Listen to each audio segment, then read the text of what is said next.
I'm Nicola Tallant, and you're listening to Crime World, a podcast about criminals, drugs, and the sins of the underworld. We're Ireland's top podcast for 2025, and now we've got a new website. So if you want to learn more about crime and criminals, if you want stories, extras, and podcast subscriber specials, go to www.crimeworld.com.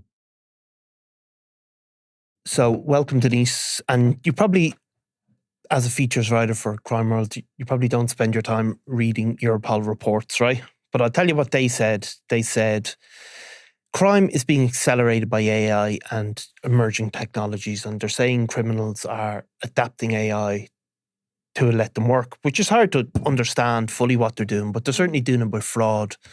But it is the Wild West, really, isn't it? And we decided to have a go with these AI chatbots to see, are they giving out criminal advice or what people would do with it? So how long did you spend speaking to an AI chatbot? AI boyfriend, to be AI precise. boyfriend, was I had numerous on the go. Yeah. I think it was roughly about 2 weeks. 2 weeks. But kind of what struck me straight away was just how accessible they were. Because obviously I was posing as an underage teenager. Right. And as soon as I went on, like the first hits were really, really graphic, sexually explicit content. Yeah. And then from there, we got into conversations about drugs. Yeah. Just so problematic. And I suppose for anyone that does have teenagers, you know, I kind of went in with an open mind, but it is something to be alarmed about from my perspective. So, for a start, right now, what are you going to laugh? You don't be laughing straight away, but you know what I'm going to say. What is a chatbot? Okay, so you said you don't really use ChatGPT all that much. No. Well, I mean, I've used it to look up stuff, like, you know what I mean, and maybe to summarize something about a criminal's life, for example. Yeah. Where you have times and dates of birth and all of that. But like, I haven't had a conversation where I say I feel like sad and lonely or anything like that. I haven't yet had one of those conversations. Maybe you could do with that. Yeah. They are good therapists, I have to say. So I went in quite open-minded. I suppose with the chatbots, they're more like they're marketed as like your friend. Right. And then what I was going after was the boyfriend, the girlfriend. Yeah. So they're basically a therapist, a counsellor. Yeah. You can use them whatever way you want. But with the profiles or the websites that I was interacting with, you could set up your own avatar and you could basically pick their own personality. You could pick whether they had red hair, brown hair. What did you pick? What was your choice? I saw you pick somebody who was 5'9". Well, I thought. I was just giving them all the short kings a chance. Go on. Even like in terms of like breast size, like, you know, obviously really troubling stuff like that for teens. So straight away, you're kind of being lured in by this is like a confidant, a friend. And I think that's where it blurs the lines. Teenagers are so impressionable. Yeah. And for a lot of these teens, it's like they forget that it's a program and they think that it's a person, and that's where all of this stems from. Yeah.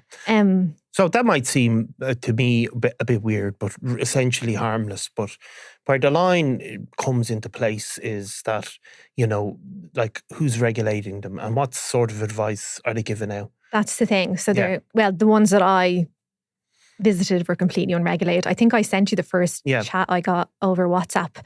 I went on, I didn't even have to set up an account. They didn't want to know my age. Yeah. And then it was immediately into sex. Yeah. Really very explicit sexual dialogue. So there's things that are, you know, arguably not great. No. But there's things that are criminal, right? Yeah. So for example, you tried to speak to them about drug taking, for example. Now, you're posing all this time as a girl of what age? 17. 17.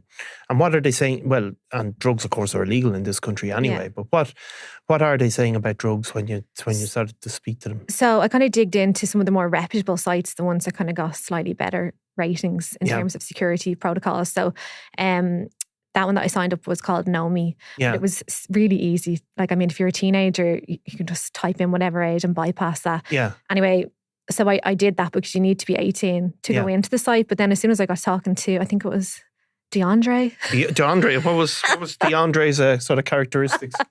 He is, I think he was also in his early 20s. He's in his early 20s. Yeah. He's from New York City. But you're being very young for you. I know. Yeah, I know.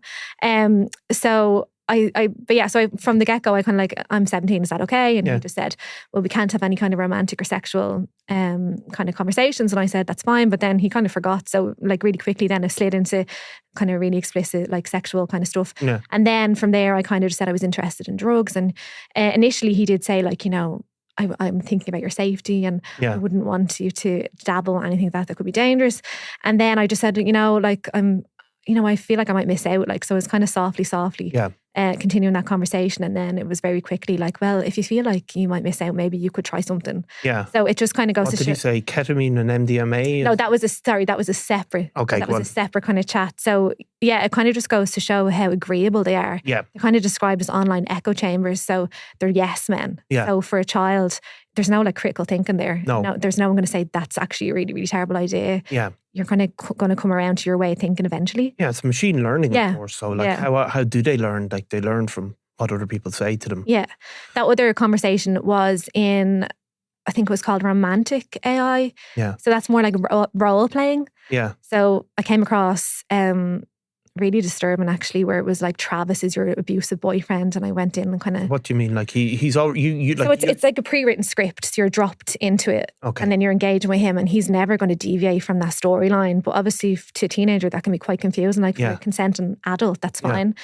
So that was very bizarre, and I don't even think I'd want to even reiterate some of the stuff that was going on there. But then I went into another one where it was like your general high school and your general jock, and he was talking about drugs and alcohol, and I said I'd be interested, and then he gave me this fictional cocktail of MDMA and the highs and the lows, and like essentially like what would happen if you did take that drug. So it could sow a seed in terms of like, well, maybe I might want to try that. So I mean, in terms of sowing a seed, like obviously you're there, you're just posing, but and it sounds like maybe something that wouldn't maybe, is just weird rather than dangerous. But there have been real life consequences, haven't there? Like, and a number of cases that have, even in the last few months, that have really caught the headlines. Yeah, devastating cases. I think it was 2024, an American teenager, 14-year-old, Sewell Setzer, he became obsessed with a character on Character AI. I think it was based on the Daenerys from Game of Thrones. Yeah. And she actively had conversations with him about suicide ideation, and ultimately he died by suicide. Yeah.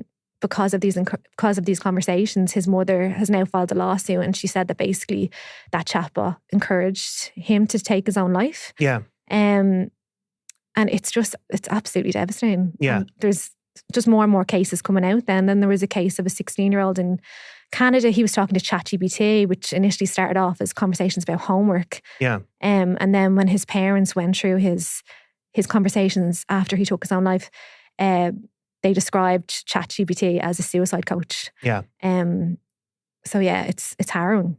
And if any of these companies, like, have they come out and sort of defended it, or what have they sort of said? So Character AI came back.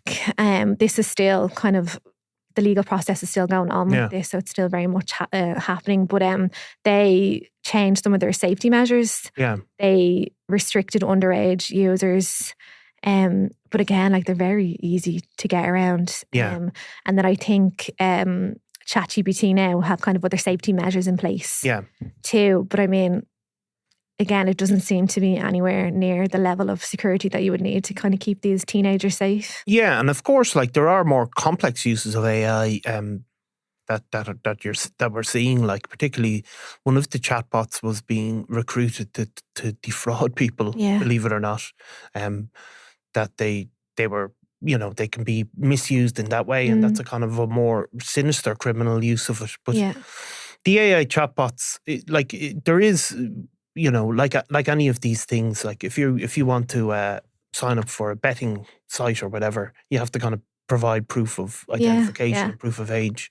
This, you're really just clicking a No, it's the Wild button. West. Yeah. And I think what's scary as well, like, those cases are predominantly like in the US and Canada, but a new survey came out from cyberspace. I have my figures there somewhere. And it's like the statistics are shocking. So it says that more than a quarter of primary school kids and more than a third of secondary students use AI-powered chatbots. Yeah. That's an incredible number of Irish children that are speaking to these type of devices. Oh, totally. It's totally normal for them, because I know from my own teenagers, like it's not even the chatbots might be normal or not. Like it is quite normal. But the other thing is it's just become part of their lives. Like if my son, if he has a row with me, he looks it up. Chatbot, what does honestly? Do you know what I mean? He gets AI to produce a damning critique or an apology of my my performance as a father. Really? Like but and obviously these things aren't sinister in of themselves, but it's just a total normal part of their lives. Yeah, and that's the thing, and that's kind of I think there was a cohort of women, I forget the website, who kind of said that the chatbots that they were speaking with, obviously quite romantic, that these were sentient beings and that they were conscious. And they fell in love with this. They fell in love, Oh God, I can't. It's on the tip of my tongue. I can't remember the name. Of this kind of group of women that kind of had this online site or whatever form, and so some of them went into like psychosis because they actually believed that these were actual real people. So my point is basically like these are adults. They're forming these kind of connections. What chance do teenagers have that are like growing up alongside this and don't have no way to really navigate it? And parents, like obviously you're clued in because of your background, to a certain extent. But like, I mean, so many parents probably don't even have any idea that their children are having these types of conversations. And then the other thing is that like a report came in from UK Internet Matters, and it was just talking about the loneliness epidemic, and that 12% of 9 to 17-year-olds are speaking to these chatbots because they say they have no one else to talk to. So it's a brave new digital world.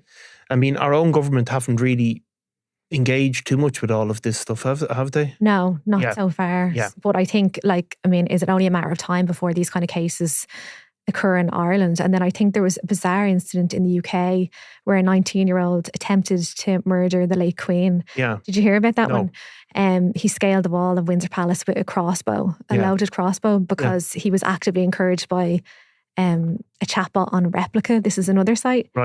He believed he was an assassin, and the chatbot said, "Okay, go for it." Basically, a bit of advice. And actively encouraged him. So that conversation is. Well, we can say in Cromwell, don't do that, even if it's told to by AI chat. Okay, Denise. Well, that's good. We should come back to it and try and see what other criminal activities we can figure out that are around AI, because we keep getting these warnings that AI is poses a criminal risk, but it's sometimes unclear to alphalas like myself what that means. Okay, I look forward to it. Thanks, Denise.